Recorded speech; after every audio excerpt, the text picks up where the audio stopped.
Sir నేను Narayana sir. Narayana గారు చెప్పండి. 2 పాయింట్స్ సార్. సార్ సింగపూర్లో గ్రీవెన్సెస్ మీట్ ది పీపుల్ అనే యొక్క కాన్సెప్ట్ వాళ్ళు చేస్తున్నారు. ఒక ఎంపీ గారి యొక్క గ్రీవెన్స్కి అందరం పోయాము. అది నైట్ టైం అంటే ఈవినింగ్ 6 తర్వాత అప్ టు 10 దాకా జరుగుతుంది. అయితే అక్కడ ఎంపీకి పాపులేషన్ ఓటర్స్ వచ్చి 25,000 నుంచి 28,000 ఉంటారు. అయితే గ్రీవెన్సెస్లో వచ్చిన రిజాల్వ్ అయ్యేది ఓన్లీ 15 to 20% అంట. కానీ ఆ వచ్చిన వాళ్ళు సాటిస్ఫై ఎక్కువ అవుతున్నారు. అలా ఎందుకు అవుతున్నారంటే వచ్చిన వాళ్ళు రిసీవ్ చేసుకోవటం, కూర్చొని పెట్టడం. అంటే 3 to 4 అవర్స్లో 25 మంది వచ్చేది 25 మందే. 25 మంది వచ్చినా వాళ్ళకి ఒక పార్టీ వాళ్ళే ఒక 4 నుంచి 6 ఉంటారు. కూర్చొని పెట్టి వాడు చెప్పేదన్నీ రాసుకుంటారు.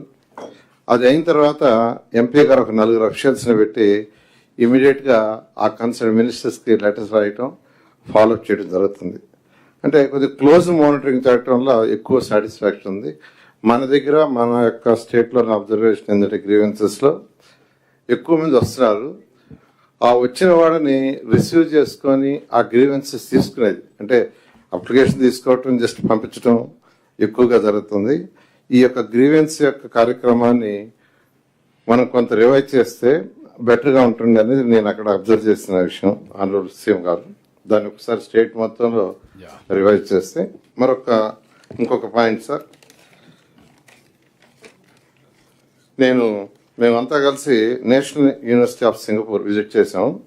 అక్కడ national university of Singapore cities అని వాళ్ళు యాక్చువల్గా కంప్లీట్గా రీసెర్చ్ అవుట్ చేసేది, పాలసీ చేస్తారు. ఈ పాలసీలు చేసిన తర్వాత దాని ఇంప్లిమెంటేషన్ కంప్లీట్గా అక్కడున్న కార్పొరేషన్ ఇంప్లిమెంట్ చేస్తుంది. అయితే వాళ్ళు నో ట్రయల్ అండ్ ఎర్రర్ అంటే ఏది ఇంప్లిమెంట్ చేయాలన్నా ట్రయల్ అండ్ ఎర్రర్ కాకుండా పర్ఫెక్ట్గా చేయడానికి అక్కడ డిపార్ట్మెంట్ వాళ్ళు, యూనివర్సిటీ వాళ్ళు ఇద్దరు కలిసి యాక్చువల్గా కోఆర్డినేషన్తో అంటే వాళ్ళు చేసిన రీసెర్చ్ని డిపార్ట్మెంట్ వాళ్ళు ఇంప్లిమెంట్ చేస్తున్నారు. మన యొక్క స్టేట్లో అటువంటి సిస్టమ్ అంత లేదు. ఆనరబుల్ ఎడ్యుకేషన్ మినిస్టర్ గారితో కూడా కోఆర్డినేట్ చేసుకుని మేము మా డిపార్ట్మెంటు యూనివర్సిటీస్ని ఎక్కడికక్కడ జోన్స్ వైజు, డిస్టిక్ వైజు వాళ్ళతో ఇంటరాక్షన్ చేసుకుంటాం సార్. ఇంటరాక్షన్ చేసుకొని మా యొక్క అర్బన్ ఏదైతే రిక్వైర్మెంట్స్ ఉంటాయో టౌన్ ప్లానింగ్ అనేవి రీసెర్చ్ వాళ్ళు చేయమని దాన్ని యూటిలైజ్ చేసుకుంటే ఇంకా క్వాలిటీ ఆఫ్ అర్బన్ ప్లానింగ్ వస్తుందని అదొకటి యాక్చువల్గా అక్కడ అబ్జర్వ్ చేయడం జరిగింది సార్. అది వారితో కోఆర్డినేట్ చేసుకుంటాం సార్. తర్వాత ఇందాక సత్యకుమార్ వాళ్ళు చెప్పినట్టు అవర్ టెంపరెన్స్ హబ్ అని అక్కడికి పోయాం. అది 13 ఎకరాల్లో ఉంది. అది 2017 ఎస్టాబ్లిష్ చేశారు సార్. 3,000 కోట్లు మన ఇండియన్ కరెన్సీలో అయితే 3,000 కోట్లు ఖర్చు పెట్టారు. అక్కడ all essential services at one place, అది కాన్సెప్ట్.